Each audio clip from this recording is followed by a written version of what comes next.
Tai prisistatykite, kas esate ir ką darote su šeštokais. Esu Tomas Samalius ir vedu robotikos užsiėmimus. Tai ką veikite su šeštokais? Dabar paskutinė mūsų lietuvių kalbos pamoka ir baigiam savo lietuvių kalbos tautosakos kursą. Tai viena pamoka bus skirta padavimam, o antra pamoka šokiam ir žaidimam. Tai daugiau antra pamoka bus skirta praktiniai veiklai, šoksim, žaisim, va čia mūsų kiemelį. Turime dailės terapijos užsiėmimus, tai stengiamės atpažinti emocijas, labai daug apie jas kalbėjom, atpažinom 8 pagrindinės emocijas, jas bandėm išveikti įvairiausiais būdais. Žodžiu, žaidžiam, pramogaujam, piešiam, daug kalbamės.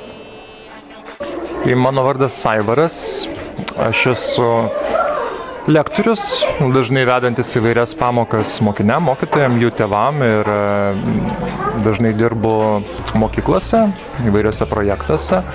O šiandien aš mokiniam vedu paskaitą apie 4 charakterio tipus ir kaip tie charakteriai bendrauja tarpusavyje. Esu Sigita, muzikos mokytoja ir iš tikrųjų mokyklėlėje aš nesu mokytoja, ta tikrąja prasme.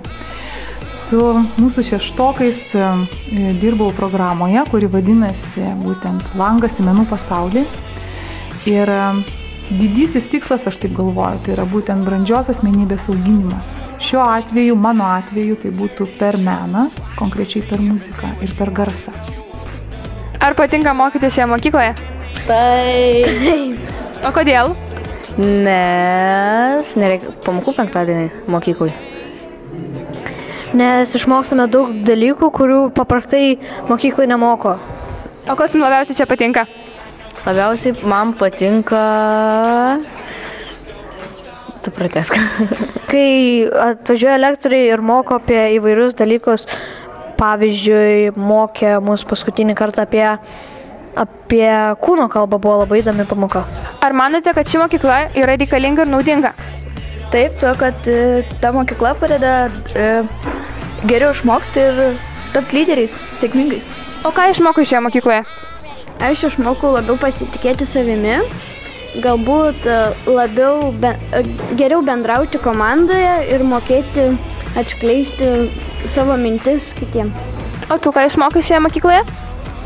Pasitikėti labiau savimi.